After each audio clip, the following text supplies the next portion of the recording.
So I have just finished watching Vinland Saga for the very first time, and I want to talk about this anime. So let's talk about it.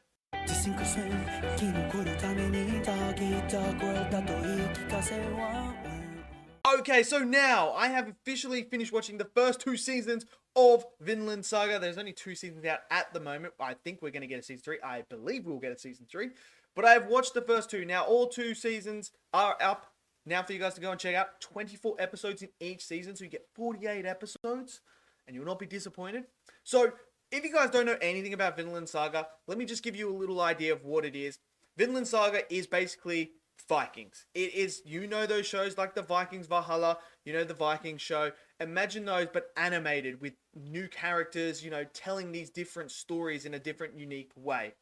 So that's what it basically is, and it's mainly following one character throughout the whole entire time, which is Thorfinn. We follow his journey and his character arc. And after watching Vinland Saga, wow, I'm just stunned at how good this is. This is top tier, man. This is like perfection. It's just so good. Now, what I absolutely love about Vinland Saga is the contrast between season 1 and season 2. And where they go and how they come around to full circle to the very first moment we meet Thors and Thorfinn in the first season. And I think it's just absolutely brilliant how they were able to write this story and bring it all together within the two seasons there and still leave you knowing that there's still more to come. It's just absolutely fantastic. So let's talk about season 1 first, because I feel like the way that they did season 1 is brilliant. Season 1 is all about following Thorfinn, who, you know, comes up against someone who takes away his idol, takes away the person he looks up to the most, his dad, Thors. Now, we get a bit of idea of what Thors is like. He's very, very strong. We get that opening sequence of him just ripping through people as well with Thorkel, just absolutely brilliant. But then we start to see the nature of who Thors really is and how he really feels about the world and what he's truly seeking. Now, when this tragic event happens and Thorfinn's there and he watches his father die after besting someone in combat because of honor not being upheld, this is where we start to see a 6-year-old kid, who is Thorfinn, transition from this scared 6-year-old to this absolute mad-driven revenge person. And that's what makes season 1 so great, is it's all about Thorfinn getting his revenge on Askeladd. That's all he's after, is just the revenge on him. Now, after you see the events of what happened to Thors, you instantly are like, dude, I'm going to hate Askeladd. I'm going to hate him. I'm going to absolutely hate that guy. And nothing they can say or do is going to want me to, you know, root for this guy or anything like that. What they do brilliantly is, as we're watching Thorfinn's quest to get revenge, each step along the way, he is on the battlefield, he's with Askeladd, he actually sort of joins up with him, and he's doing things for Askeladd in order to get that duel, so that he can kill him. And, you know, we see the perseverance of Thorfinn, and just how much rage and anger he has, and hatred towards Askeladd he has.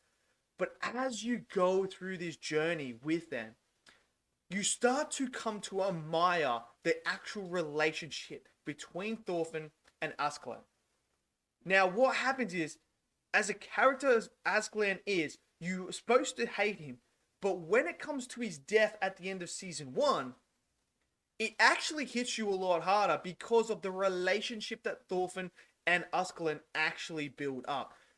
Askeladd takes Thorfinn under his wing and teaches him along the way, giving him tips and tricks, you know, helping him along this battle, this journey that he's going on.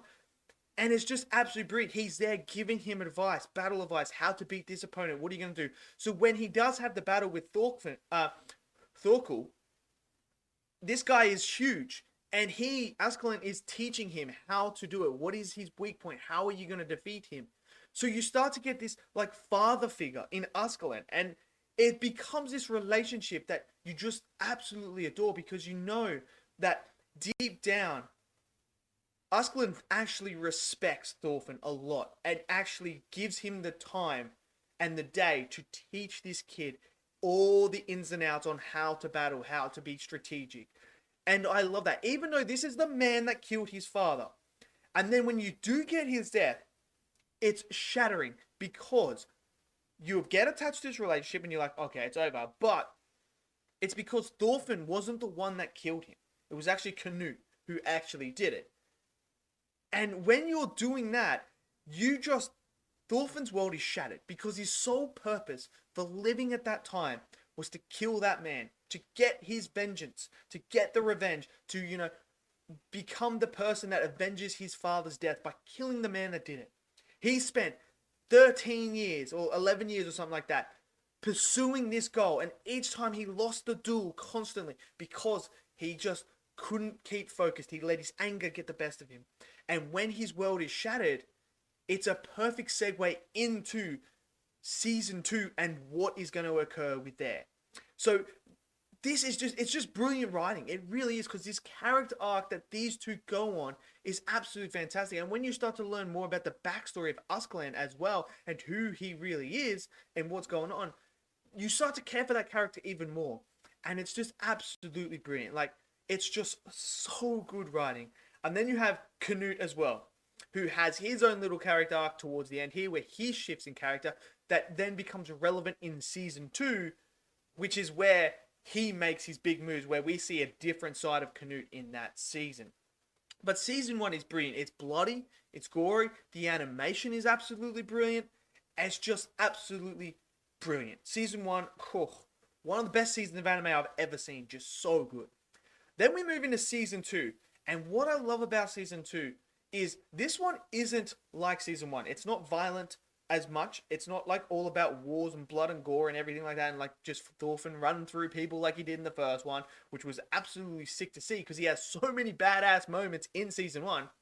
Season 2 is all about Thorfinn trying to rediscover his purpose in life. Now remember, in season 1, his sole goal, his sole life purpose was to kill Askeladd.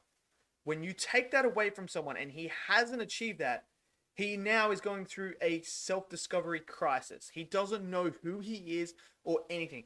He then becomes a slave because at the end of season 1, he actually cuts Canute, who is the king, because Canute was the one that killed him, and out of fit of rage he did that, so he becomes a slave. But this is where he meets an unlikely friend, who then changes the way Thorfinn becomes.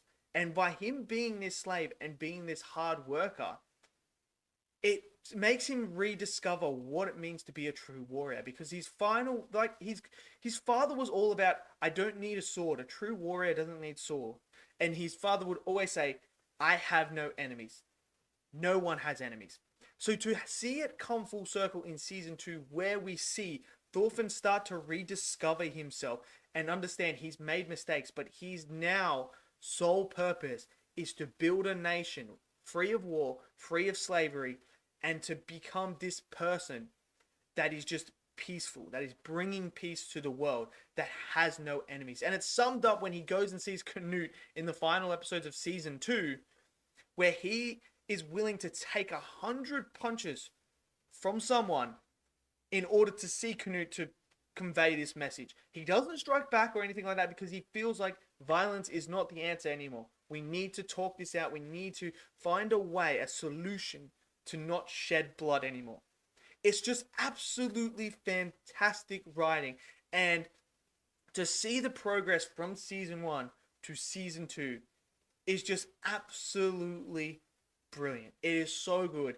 And Thorfinn is just a well written character, man. He's so good. You feel like you're watching this little boy grow before your eyes, grow up to this man who becomes and resembles his father. Has that nice nature about him, that kind nature that isn't about wars anymore. And what I love is the way that they convey the actual trauma that Thorfinn is experiencing in season 2 with the dreams, with everything that he's done in his past, the full of regret, the killing, that unnecessary killing that he did in order to achieve his goal, which he never ultimately got. It's just absolutely brilliant writing. He's one of those characters that is just written so well, man. So well. And then he builds this relationship with this new slave that comes in, and these two create this strong bond where they become brothers. And what's so good is this allows Thorfinn to open up more and, get things off his chest and talk about it, because this slave has gone through a very similar situation to him where he has lost everything. So it's just this absolutely brilliant, well-written story. It's just so good. And then you have the stuff with Canute, who is trying to build this world that is peaceful as well. But in the process, he's also oppressing other people in order to achieve that. And that's what I love about the confrontation with Thorfinn and Canute. And how Thorfinn's not there trying to fight him or kill him or anything like that, but he's trying to convey a message of peace and trying to be like, look, you're oppressing others in order to achieve your utopia. And what I love is the response Thorfinn gives to him, where he's like, I'll just run. I'll go create a land over here, far away from you, and then the people you oppress who can't stand your utopia will come to mine, and I will create this utopia that's free of war, free of slavery, where everyone lives in peace. And you can see that Canute has so much respect for Thorfinn.